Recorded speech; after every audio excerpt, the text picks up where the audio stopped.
Yo creo que nos hemos ido directamente a la defensa. Fíjate, lo que dice este señor, era el número 2 de emergencias durante la Dana, que a las 2:45, antes de que hubiesen rebosado los barrancos, se podía haber salvado a 219 personas. Es que son 219 muertos en la Comunidad Valenciana. O sea, es que es helador. Es que podemos decir, ¿qué hizo Mazón? ¿Qué hizo la responsable al frente de la emergencia? Podemos decir lo que quieran, son 219 muertos. O sea, ¿qué han sentido las familias cuando se despiertan hoy y Radio Televisión Española les revela que a las 3 menos cuarto esto se podía haber evitado? Es que creo que es lo más duro que revela este informe. Más allá de la defensa política, la defensa judicial, la estrategia de uno... 219 muertos. Es que es helador. Es que concretamente a la Comunidad Valenciana, porque el que era número 2 de emergencias durante la Dana avisó a la Generalitat a las 3 menos cuarto de ese día de que los barrancos estaban a punto de colapsar. Lo ha revelado él mismo en un informe pericial al que ha tenido acceso Radio Televisión Española y que ya se encuentra en manos de la jueza. El informe de 144 páginas detalla los mensajes y llamadas que mantuvo Emilio Argüeso desde el 28 de octubre hasta el día 30. La noche antes de la Dana habló por WhatsApp con la coordinadora de emergencias del 112, restando la importancia a las informaciones publicadas en prensa sobre el cierre de colegios. Un tema del que habló también con Salomé Pradas, la consellera de Interior, la mañana de la Dana. A las 9:24 reconocían el agobio por la situación, en especial de la alcaldesa de Valencia. Según se detalla, poco antes de las 3 de la tarde ya eran conscientes de la gravedad de la situación. Y así se refleja en este mensaje a Susana Camarero, consellera de Igualdad, donde literalmente dice el ex número 2 de emergencias que los barrancos están a punto de colapsar. En el informe queda constancia de la cantidad de llamadas y mensajes que intercambió también con alcaldes, policías, Guardia Civil, y en ellos le pedían auxilio. Como este de Alacuás, que pedían un helicóptero porque la gente se estaba ahogando, y habla de niños y de mayores. Eran las 19:53 de la tarde, todavía no se había mandado el mensaje de alerta a la población. Argüeso reconoce que fue tal la avalancha de llamadas de auxilio que el 112 colapsó. Un testimonio que confirmaba una de sus trabajadoras ante la jueza. La información que recabamos los trabajadores del teléfono del 112 es imposible que no llegue a los organismos que están integrados en la propia emergencia. Imposible. Según un documento de la Generalitat que ha hecho público Compromís, desde el gobierno sabían antes de enviar la alerta que había fallecidos, aunque Mazón no habló de muertos hasta horas después. O el señor Mazón no se enteraba o el señor Mazón mentía. I qualsevol de les dues opcions són, al meu entendre, molt greus. Desde la Generalitat niegan la veracidad de este informe. ¿Cómo has recibido tú este informe en el que se da a conocer que ya se avisó a la Generalitat en torno a las 3 menos cuarto de la tarde del día de la Dana de que los barrancos iban a colapsar? Pues creo que, por desgracia, es un paso más en la estrategia de indecencia que hemos estado viendo por parte de la Generalitat y por parte de Carlos Mazón, negando que conocieran el peligro y los riesgos inminentes, incluso culpando al Gobierno central de no haberles avisado a tiempo. Creo que esto desmonta de una manera bastante clara ese relato y por eso no le están queriendo dar esa credibilidad, pero bueno, yo creo que está más que probada. Y al final me parece que no están entendiendo la dimensión que está adquiriendo, que ha adquirido la Dana, porque cuando veo al señor Mazón me parece que él, de verdad, y creo que él piensa genuinamente que no es culpable de nada, que él no hizo nada mal ese día, pese a no estar ausente, pese a que Pradas y Emilio Argüeso sí que incidieron en que había un peligro claro y él, sin embargo, estaba desaparecido. Y creo que las manifestaciones que hemos estado viendo en Valencia en los últimos meses y que se van a volver a repetir en unos próximos días, cuando también coincide con el Congreso del PP Europeo, lo que buscan es una explicación por parte del señor Mazón que todavía no ha dado, pese que él dice que sí que le ha dado. No le ha dado y tampoco ha pedido perdón y tampoco se ha visto con las víctimas pese a la performance que vimos el otro día.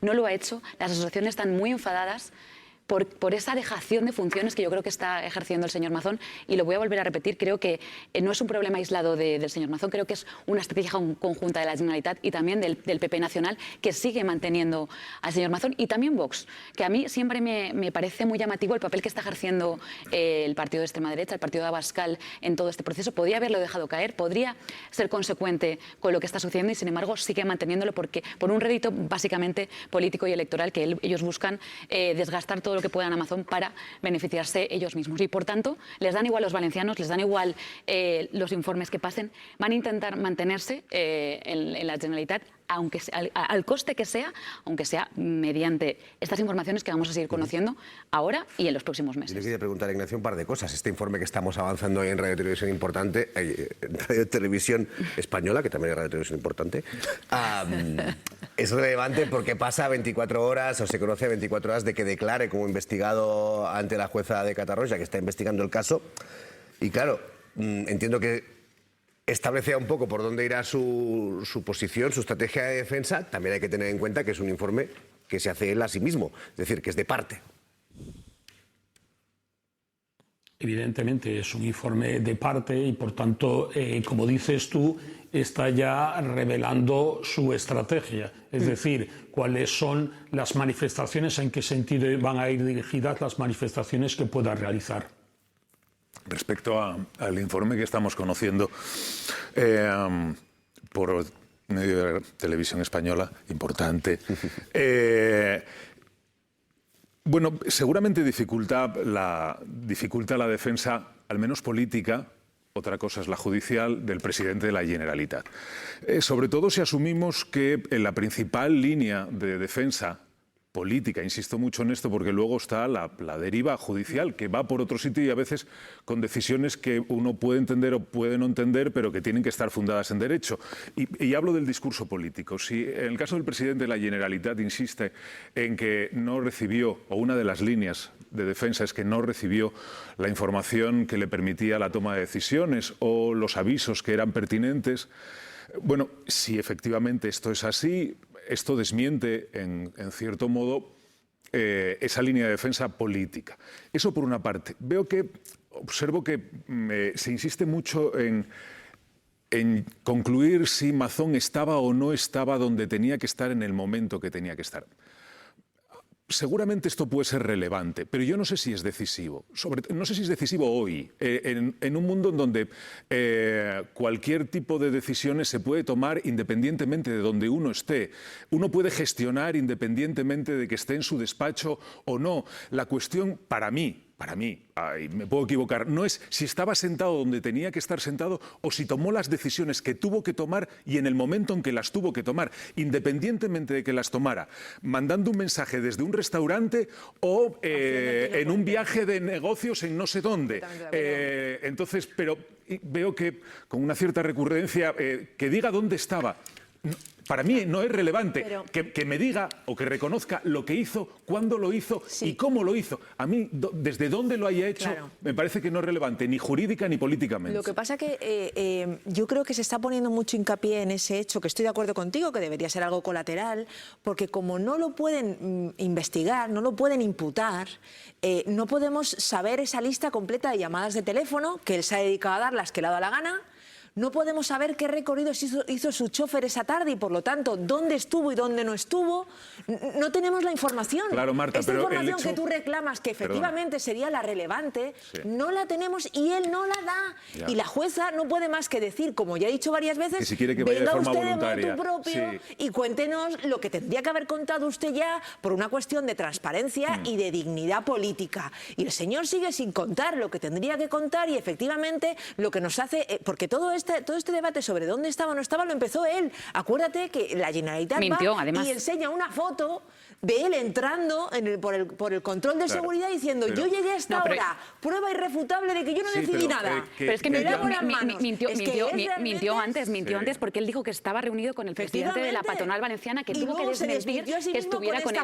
Y creo que es relevante, Julio César, y una cuestión, creo que es relevante en el momento en que sabemos que él, un periodo de tiempo, no contestaba los mensajes, no tenía el móvil a mano, no estaba, digamos, conectado ni hablando con su equipo. Entonces es importante porque tenemos que saber si la Generalitat Valenciana, si Pradas o Argüeso no tomaron una decisión porque estaban esperando que él le respondiera. Y como no le respondía, por eso se demoraron tanto en enviar un mensaje que fue clave y que además la jueza ha dejado muy claro que se hizo tarde y mal. Entonces, para mí sí que es importante en el momento en el que si tú no estás disponible y no estás respondiendo a los mensajes de tu equipo, eso ha podido costar vidas. A mí eso me comería la cabeza. cabeza y la conciencia a un nivel que yo alucino con que él reciba protestas todos los días, incluso culpe a la gente que está ahí, que diga que son infiltrados, que diga que son gente de parte, que son familiares de políticos. Es que es vergonzoso. ¿Por qué es vergonzoso? Porque no puede salir a la calle de la ciudad y de la Generalitat, de la comunidad, perdón, que preside. Es que es vergonzoso. Creo que nos hemos ido directamente a la defensa.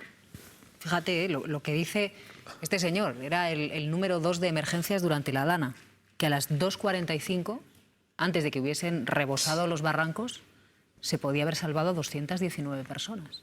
Es que son 219 muertos en la Comunidad Valenciana. O sea, es que es helador. Es que podemos decir, ¿qué hizo Mazón? ¿Qué hizo la responsable al frente de la emergencia? Podemos decir lo que quieran, son 219 muertos. O sea, ¿qué han sentido las familias cuando se despiertan hoy y Radio Televisión Española les revela que a las 3 menos cuarto esto se podía haber evitado? Es que creo que es lo más duro que revela este informe. Más allá de la defensa política, la defensa judicial, la estrategia de uno...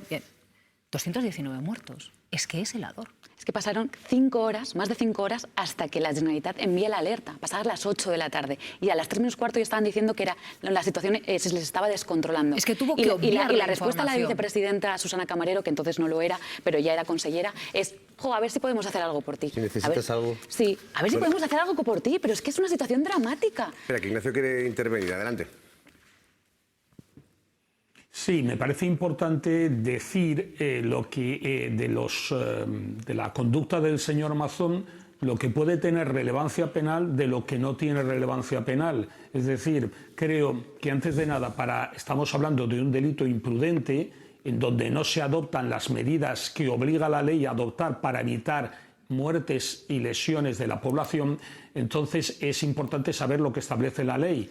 Y si la ley, en este caso de protección civil y de gestión de emergencias de la Comunidad Valenciana, esa ley establece que el responsable de la CEDECOPI es la consejera de Interior, en ese momento era la señora Salomé Pradas, por tanto, habría que saber si efectivamente, bueno, pues evidentemente la declaración de ella es fundamental para saber qué papel pudo tener el señor Mazón, porque hay algunas de las cosas que ha podido hacer el señor Mazón o no ha hecho que pueden tener su incidencia como responsable político y su coste a nivel político y electoral. Pero desde luego, desde el punto de vista jurídico-penal, lo importante es aquello que pueda tener relevancia penal en el sentido de que el señor Mazón, si era el responsable y no había actuado o no había adoptado las medidas necesarias, sería él, evidentemente tendría alguna responsabilidad penal. Pero parece que, en mi opinión, todo se centra en la actitud de la consejera de Interior. De ahí que esté imputada y estemos ahora a la espera de su declaración de lo que vaya a decir. Pero es que es más. Hoy hemos despertado con otra noticia relativa a la Dana. Y es que Amnistía Internacional publica un informe sobre la Dana de Valencia y en ese informe denuncia que la Generalitat vulneró el derecho a la vida y a la integridad física de cientos de personas porque no ofreció información accesible e información a tiempo, Jero.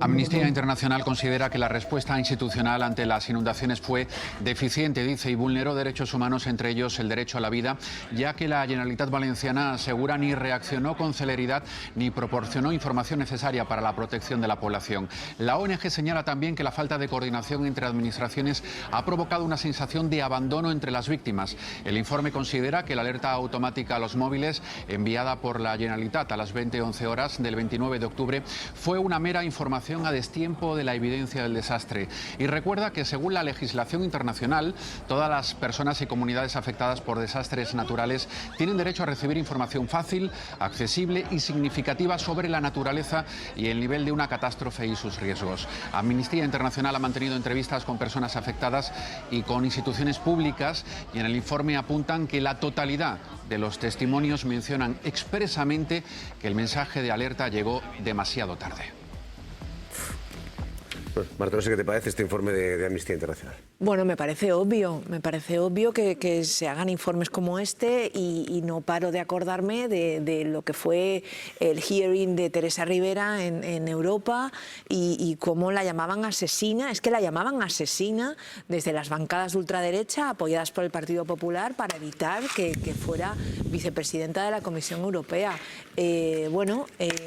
Todas estas informaciones desmienten aquella locura colectiva popular, voy a decir, porque no fue colectiva, fue del Partido Popular en concreto, que fue la que jaleó todo eso, y ahora pues no hay una disculpa, ya no se deshacen las cosas, lo que se hace pues ya nos lo comemos, y efectivamente una cosa son las responsabilidades penales, de las que yo lamento, pero no dudo que probablemente el señor Mazón se pueda escabullir, pero las responsabilidades políticas aquí están, y el primero que debería pedírselas es el Partido Popular. Yo estoy de acuerdo con lo que decía la compañera Marta, es una vergüenza que un presidente autonómico no pueda salir a la calle, que tenga encima de la mesa protestas permanentes de gente afectada, porque hubo unas muertes innecesarias, obvias, que tienen que ver con una falta con una incapacidad de gestión y con su ausencia, más allá de que no tenga un significado penal, y el Partido Popular sabrá, porque tendrá que pagar el coste